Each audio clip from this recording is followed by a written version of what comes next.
This channel does not promote any violent, harmful, or illegal activities. All content provided by this channel is meant for an educational purpose only. এই মুহূর্তের একটা বড় খবরের দিকে নজর রাখতে হবে। সেই বড় খবর অবশ্যই আপনাদের সামনে তুলে ধরবো, কারণ এসআইআর আবহ রয়েছে এবং এসআইআর এর কাজ চলছে এবং এসআইআর এ কিভাবে কোথায় কি তালিকা প্রকাশ হচ্ছে সেই আপডেট আপনাদের সামনে তুলে ধরবো। কারণ ইতিমধ্যে কিন্তু বেশ কিছু মৃত ভোটারের নাম পৌঁছে যাবে এবং আপনাদেরকে জানানো হয়েছিল যে 9 ডিসেম্বর রাজ্যে খসড়া তালিকা প্রকাশের দিন ছিল, কিন্তু এই মুহূর্তে সবথেকে বড় খবর রাজ্যে পিছলো খসড়া তালিকা প্রকাশের দিন। রাজ্যে পিছলো খসড়া তালিকা প্রকাশের দিন। 9 ডিসেম্বরের পরিবর্তে 16 ডিসেম্বর খসড়া তালিকা প্রকাশ। খবর কমিশন সূত্রে, অর্থাৎ 7 দিন পিছিয়ে গেল খসড়া তালিকা প্রকাশের দিন। সূত্র মারফত সেই খবরই পাওয়া যাচ্ছে, অর্থাৎ কোথাও এই মুহূর্তে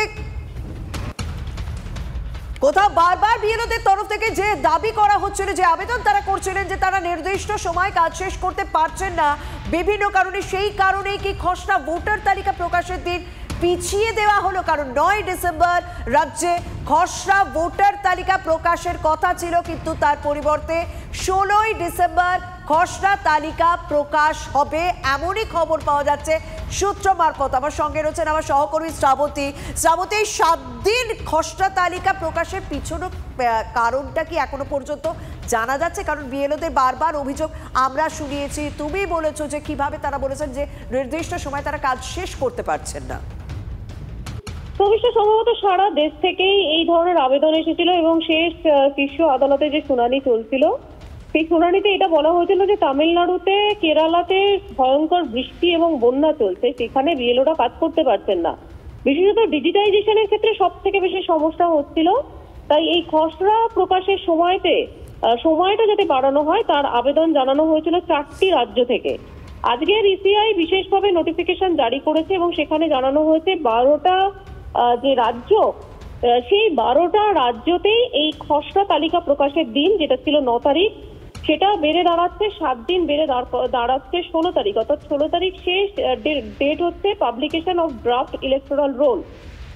যেহেতু ড্রাফট ইলেকটোরাল রোল পিছিয়ে যাচ্ছে, সেক্ষেত্রে নোটিশ ফেজ যেটা ছিল সেটা পরবর্তী enumeration form, disposal of claims and objection, যদি কারোর কোনো অবজেকশন থেকে থাকে, সেটা পিছিয়ে দাঁড়াচ্ছে 7 তারিখ পর্যন্ত। একই সঙ্গে বাদবাকি ক্ষেত্রে ফাইনাল পাবলিকেশন, যেটা পরবর্তী সময় ছিল ফেব্রুয়ারি মাসে 7 তারিখে, সেটাও 7 দিন পিছোচ্ছে 14 তারিখ শনিবার, 14ই ফেব্রুয়ারি হয়ে যাচ্ছে final publication of electoral role. সাধারণভাবে শর্মিষ্ঠা, ভোটের ক্ষেত্রেও যদি কোনো ডেট পিছোয়, সেটা নমিনেশন থেকে আরম্ভ করে ফাইনাল উইথড্রল, সেক্ষেত্রে গোটা ভোটের যেরকম ভাবে দিন পিছিয়ে যায়, ঠিক একই রকম ভাবে আমরা দেখতে পাচ্ছি এনুমারেশন ফর্ম জমা দেওয়ার ক্ষেত্রে, যেহেতু খসড়া তালিকা প্রকাশের দিনটা 7 দিন পিছিয়ে দেওয়া হলো, তাই এক্ষেত্রে গোটা প্রসেসটাই শেষ পর্যন্ত পিছিয়ে দাঁড়াচ্ছে 14 ফেব্রুয়ারি পর্যন্ত। অর্থাৎ কিছুটা হলেও, অর্থাৎ শ্রাবন্তী, এই যে আমরা এই মুহূর্তে যে বিজ্ঞপ্তি দেখাচ্ছি, এখানে দেখছি প্রত্যেকটা, তুমিও যেমনটা বলছিলে যে প্রত্যেকটা ডেটই 7 দিন করে পিছিয়ে গেল। মানে এনুমারেশন ফর্ম জমা দেওয়ার যে শেষ দিন ছিল সেটাও 7 দিন পিছিয়ে দেওয়া হলো, মানে সেটা এখন হচ্ছে 11ই ডিসেম্বর, তাই তো? তুমি যদি এই দিনগুলো আরো একবার আমাদেরকে বলো, কারণ অনেক দর্শক রয়েছে তারা একটু চিন্তায় রয়েছে, তুমি যদি প্রত্যেকটা দিনের উল্লেখ করে দাও যে এনুমারেশন বা ডিজিটাইজড হওয়া বা এই খসড়া তালিকা প্রকাশ শেষ পর্যন্ত এই মুহূর্তে দাঁড়িয়ে ফাইনালি কোন কোন ডেটগুলো হলো? দেখো, কমিশন যেটা রিভাইজ শিডিউল করেছে, সেটা এনিমারেশন পিরিয়ডটা দেওয়া হচ্ছে 11 তারিখ পর্যন্ত, অর্থাৎ ডিসেম্বরের 11 তারিখ পর্যন্ত বৃহস্পতিবার থাকছে। রেশনালাইজেশন অর্থাৎ রিঅ্যারেঞ্জমেন্ট যেটা থাকছে পুলিশ স্টেশনে, সেটাও 11 তারিখ পর্যন্ত বাড়িয়ে দেওয়া হচ্ছে। বেশ। Publication of draft electoral role, যেটা তারিখ ছিল হচ্ছে 9 ডিসেম্বর পর্যন্ত, সেটা বেড়ে দাঁড়াচ্ছে 16 তারিখ, অর্থাৎ 7 দিন বাড়িয়ে দেওয়া হয়েছে।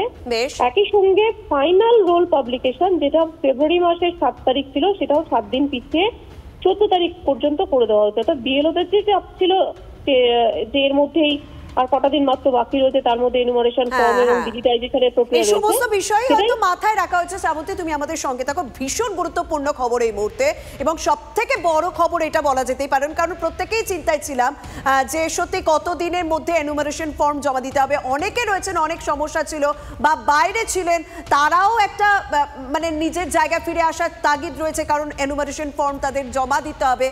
এই মুহূর্তে আরো বেশ কিছু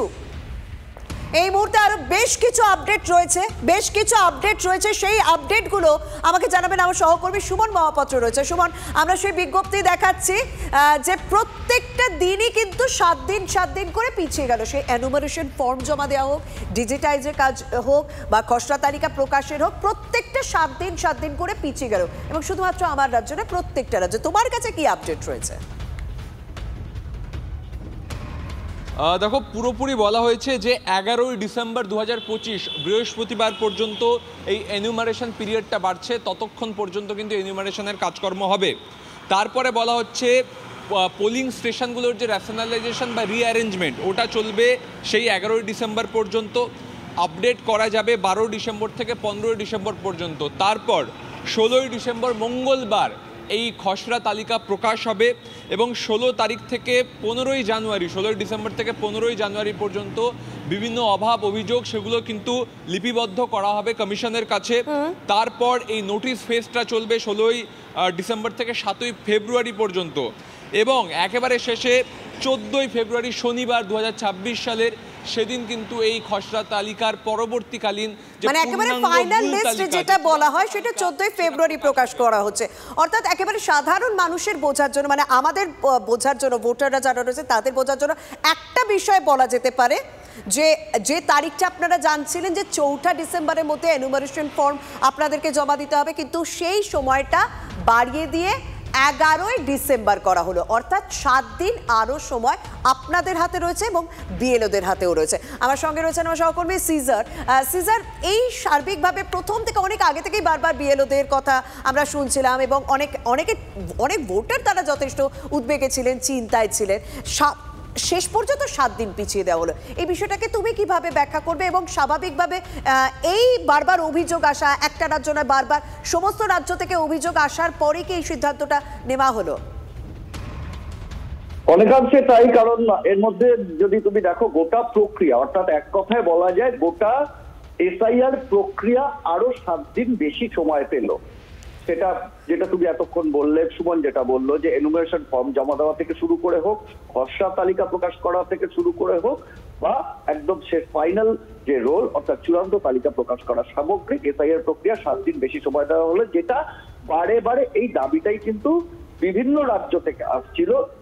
আমরা দেখেছি যে খালি এ রাজ্যে বিএলও মৃত্যুর ঘটনা ঘটেছে এমন নয়, এই চাপের অভিযোগ কিন্তু রাজস্থান, মধ্যপ্রদেশের মতো রাজ্যে বা গুজরাট, কেরলের মতো রাজ্যেও ঘটনা ঘটেছে, বিএলও মৃত্যুর ঘটনা ঘটেছে, বা বিএলওরা প্রচন্ড চাপে রয়েছেন, এই অভিযোগটা উঠেছে।